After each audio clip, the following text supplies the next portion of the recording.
Hey everyone, Stu here from Health by Science, and in this webinar, we're going to look at variable resistance training and how you can maximize results with it, whether that's rehab or performance. So, there are three categories of resistance training. We've got constant resistance, and this uses weights like dumbbells and barbells. And so, the resistance doesn't change throughout the range of motion. So, if you're holding a 10 kg dumbbell, it will always be 10 kg. This type of constant resistance is gravity dependent. And so basically it mainly works in the frontal and sagittal planes. So any exercise except for rotational movements, basically. The next type of resistance training is accommodating resistance, and this utilizes isokinetic devices like a cam machine, like shown here. So this matches the resistance to the amount of force put through it. So the harder you push through it, the more resistance it will push back with. And so the speed is constant throughout. And this is quite good for improving control and stability in rehab populations. And we'll come on to this in a bit more detail later. So the final type is variable resistance. And this involves equipment like rubber bands and chains. And clues in the name, the resistance varies throughout the range of motion. So RBR stands for rubber-based resistance, and the main difference between kind of rubber-based resistance and gravity-dependent chains is just the planes of motion. So obviously, you can push and pull a band in any direction, whereas chains can only really be used in the sagittal plane, the vertical plane. So for like squats, deadlifts, bench press, the big three really, which is why it's quite popular with powerlifters. So before we look at the pros and cons of each one, we do need to have a bit of an understanding of strength curves. So we have some movements that are called ascending joint curves. So what this means is that as the joint angle increases, the force or tension going through as you do the movement also increases. And then we have descending strength curves. This is where, as the joint angle increases, the force of resistance actually goes down. And then finally, we have a bell shaped strength curve. And this is where it goes, the amount of force increases as the joint angle increases, then it hits an apex, then it comes down, and the force tension reduces as the joint angle increases here. So when we're looking at ascending lifts, think of so that we're limited in these movements at the start of the lift. The start of the lift is the bit that is hardest to do. So, for example, think of your multi-joint exercise like back squat, shoulder press, deadlifts, bench press. The hardest part or the weakest part of the lift is at the start of it. So it's the point of the lift where you can't produce much force compared to the end of range of motion. So think of the bottom of a squat, the very start of a bench press, or the very start of a shoulder press. But once you overcome this inertia, the first sort of tough part of the movement, it gets easier and easier as you go through, because the muscle and the joint, the fuck's sake.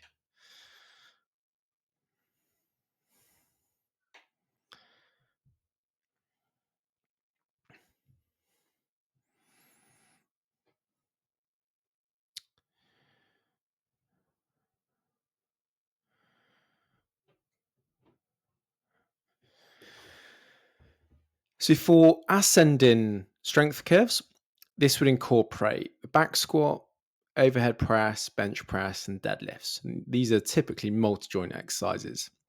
And so the hardest part of the ascending strength curve exercises is right at the start. So this is the point where when the joint angle is at its lowest, it will only be able to be it won't be able to produce as much force basically. So think of the right at the bottom of a squat, the joint angle of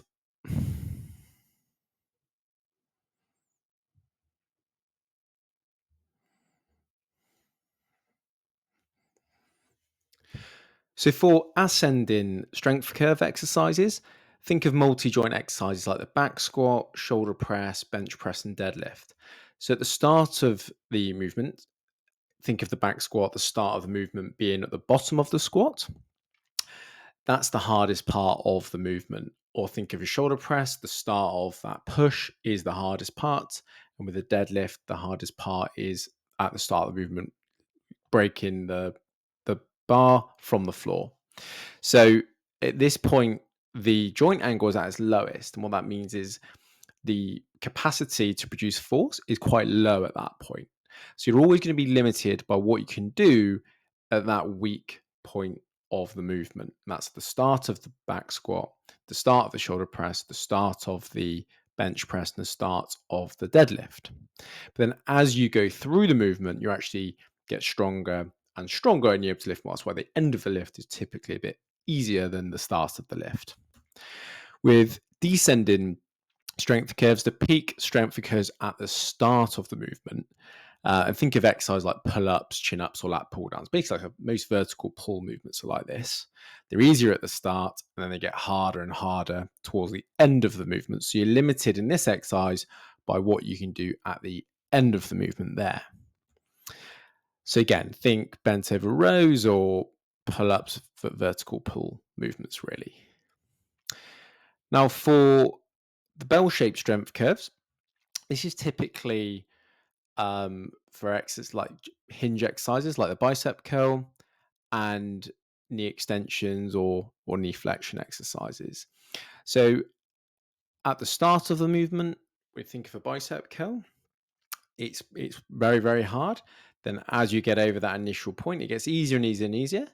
And then it gets a bit harder again towards the end of the movement as the length of the muscle fibers becomes shorter and shorter. So there's a peak in force output in the middle of the movement in a bicep curl, and the same for a knee flexion extension. Now, there is a paradox with the bicep curl because of lever lengths, in that when you go towards the end of the movement, it's actually easier because you're reducing the lever length. But that's another topic. So the purpose of this, you need to understand strength curves, because when we use variable resistance training, what we're doing is manipulating these strength curves. So it's also important just to remember kinematics and kinetics. When we're looking at kinematics, we're really looking at the movement of objects or body parts. And when it comes to kinetics, it's the forces acting on those objects. And this is key for manipulating exercises. So, for example, rehab, you need to understand these concepts to tailor training programs, reduce risk of injury. And for athletes, you need to understand these concepts to improve performance. So we've got the descending, ascending, and bell-shaped strength curves. And the concept of using a constant resistance, you're limited by whatever you can do at the weakest part of that lift. So for the ascending, you can only lift with what you can do at the start. So whatever you can manage at the bottom of a back squat, that's the maximum amount of weight you're going to be able to achieve for the movement, because that's the limiting factor. And for the descending strength curve, it's going to be the max you can lift at the end of the movement is going to be the max you can do for the whole movement. So the pros of constant resistance training is it's great for beginners because it's easy to access, they're everywhere, and they're relatively simple to use. And it's quite easy to progressively overload it because you just increase the weight and it's quite simple and straightforward. It's also very easy to quantify, obviously. So 10 kg dumbbell is very likely to be a 10 kg dumbbell. The cons are that it doesn't produce effective muscle stimulation over the entire range of motion. So you could be lifting more at the end of that range of motion. For example, at the top of a back squat, you're not utilizing all of your muscle capacity. So you're missing out on that there. So you're limited by the sticking point effectively. And this is where variable resistance training can come in. So it's extremely popular in powerlifting and also in rehab settings. So for example, we've got the old classic TheraBands, but we also have the cams and chains as well. So a bit of history. The first variable resistance training bit of equipment was invented by a guy called Gustav Gosweiler, and he was granted a patent in 1896 for his resistance apparatus pictured here. And yeah, there have been iterations ever since. So this is nothing new. It's been around for a while. It's really popular in powerlifting, like we said, and obviously it's used a lot in rehab settings. Most people get some sort of TheraBand when they leave a clinic. So when it comes to cams, the benefits are that it matches your muscle's ability to produce force. You're always going to be able to maximize your potential and produce torque throughout the entire range of the exercise. You're not limited. There is no limiting factor. You're just smashing it as hard as you can and it will produce force to match it. So if you imagine constant resistance, you're limited by whatever you can do at the start and at the finish of a kind of bell-shaped curve. But if you use a cam, you can if it's hard at the start, it will just push back a little bit less. But as you're able to produce more force, as the joint angle increases, the cam will resist more. You can produce more force, and then as it gets harder for you, because as your ability reduces, it will resist a little bit less to make sure that you're always getting 100% of your peak output there. So the pros are it's great for beginners and weak resistance training because it follows a fixed movement path. You don't need any skill. But the downside is that they're very expensive. You can't manipulate it. You can't. It's hard to get specificity to sport, and it doesn't really adapt to morphology. So if you're a really tall person, you can use the same machine as a really short person. So there's no kind of way to personalize the setup of the equipment, really. And the big thing is it lacks specificity. It's just because you can do a knee extension exercise really well doesn't mean that's going to transfer to performance like running. So rubber band resistance training, like we said before, there's different types within that. We've got TheraBands, power bands, and tubes as well. And the resistance that you get back from the bands really depends on the thickness. So there's different variations of it, but ultimately the ones that we have, red is the smallest, 14 mil. I think it's black at 22 mil, purple, green, and blue. But sometimes the green is the smaller one. It's all about size of the band that's important here. And this table was taken from strength and conditioning paper, where they quantified the amount of resistance as the length of the band changes. So, like an elastic band, the more you pull it, the more tension there is. So they typically start off at 100. Well, they do start off at 100 centimeters, but they can increase to 150 centimeters. And the more you stretch it, the more force, the more tension there is in the band. And the thicker the band, the more tension capacity it can produce. They all start at 0, but the thicker the band, it goes up exponentially in proportion. Now, when you go through the numbers, and I'm creating these graphs, there is a massive error. So the green band can't be 6.8 kilograms of tension when purple is 8.5 because it's thicker. So when you actually put that data into a graph, it looks like that, which is wrong. So it's always good to bear in mind that it's good to critique the research and double check data. But anyway, so for the purposes of this, it should look like that. Or if you use it for a pull-up, for example, you could also start off with maximum tension by standing on the band, and then as you pull up, it gives you less resistance as you increase the range. So you can use bands for descending joint, descending strength curves, like I was just saying. So it makes it easier at the start, and then as you go through, it makes it harder and harder as you get towards the top, and it can help you get over that sticking point. And the same for ascending strength curves. What we can do, it makes it easier at the start, but as we increase and go through range by attaching bands to a barbell, for example, as the barbell goes up and the band's connected to it, it makes it harder and harder because you're increasing the tension in the band, you're putting more force into the exercise. So variable resistance training more closely matches our strength, the ascending strength curves, and that's why people use it. So it makes muscles function over a broader range rather than being limited by that sticking point. You also get an increased acceleration at the start because there's less resistance, because there's no tension in the band. You can push through much harder. Then as you get stronger in the movement, you can increase more. Now, variable resistance training has the potential, therefore, to increase motor recruitment. So if you use it with a constant resistance, imagine you have a barbell at, say, 100 kg. You start off using 100 kg, and then that resistance in the band gets added to it, and then it can take over. And where you've got the 100 kg, the band starts to kick in, and you can utilize that unused potential that you have in your muscles to produce force. So when you combine constant resistance training and variable resistance training, you get best of both worlds.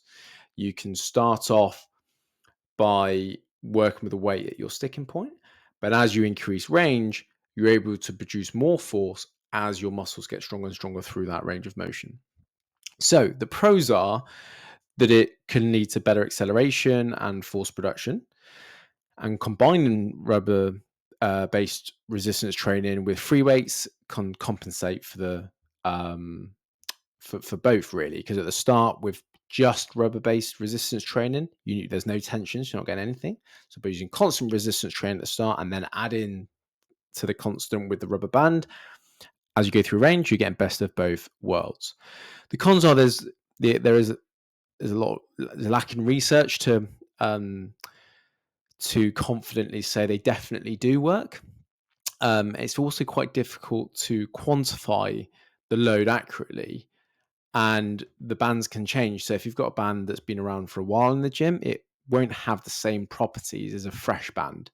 So just because it's an old red band is not the same as a new red band. So you don't really know, although we have that table, you don't really know what force is being produced. So you have to measure the force, the tension, all of the bands to know for sure what is going through the bar, what you're adding to the bar. So it's much harder to quantify than just using constant resistance training. So next we've got chains. So with chains, similar to the bands, it increases exponentially. However, it's constant, so it constantly goes up.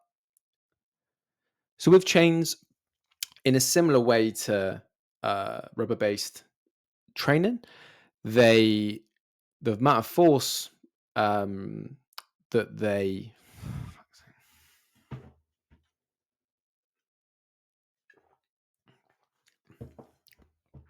so when it comes to chains, whereas rubber resistance training,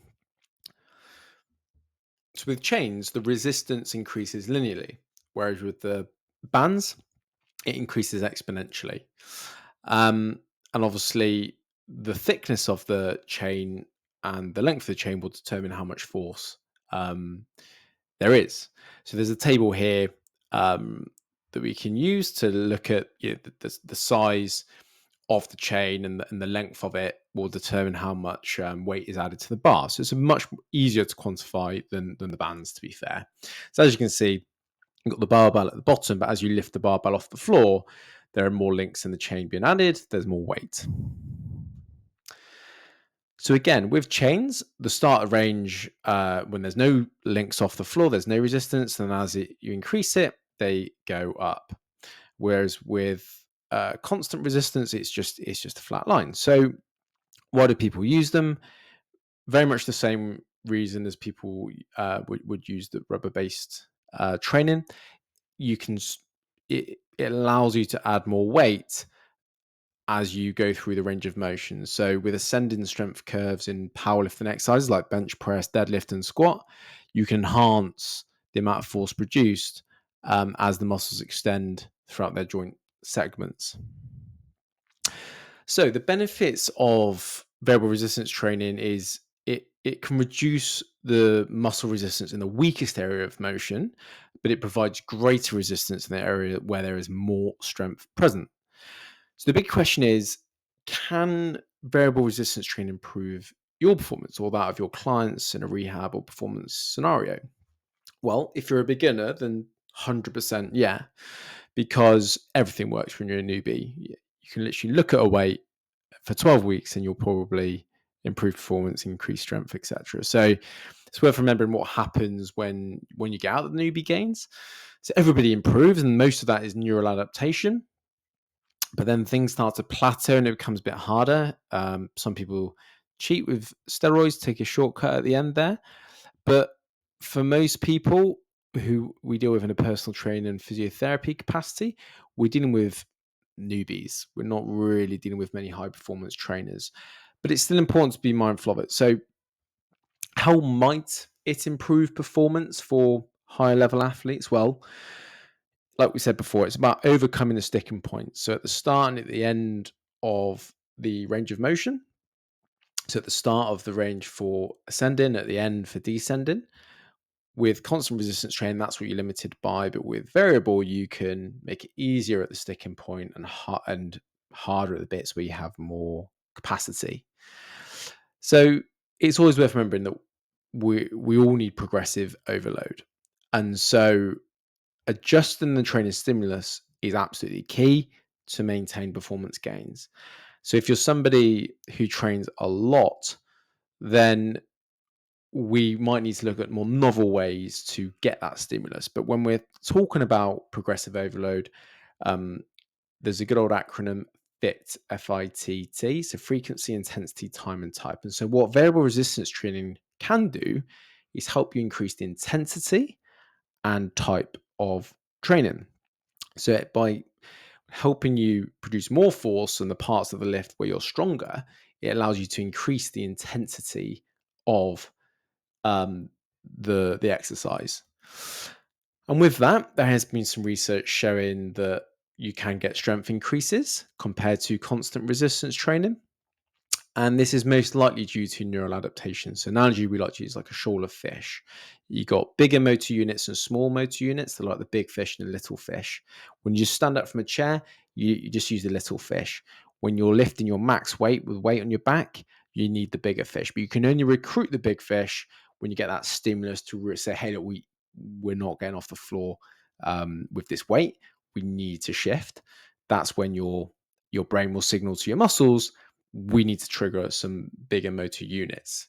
And so they think that's why you may get strength improvements with variable resistance training, because whereas if you constant resistance training, you're limited by that sticking point, you're only going to be able to recruit the smaller fish.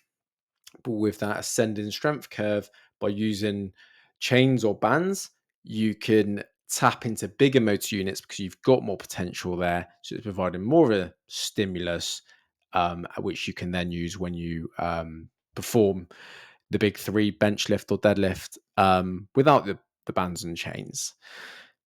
You can also enhance power potentially. And there is some research which supports this.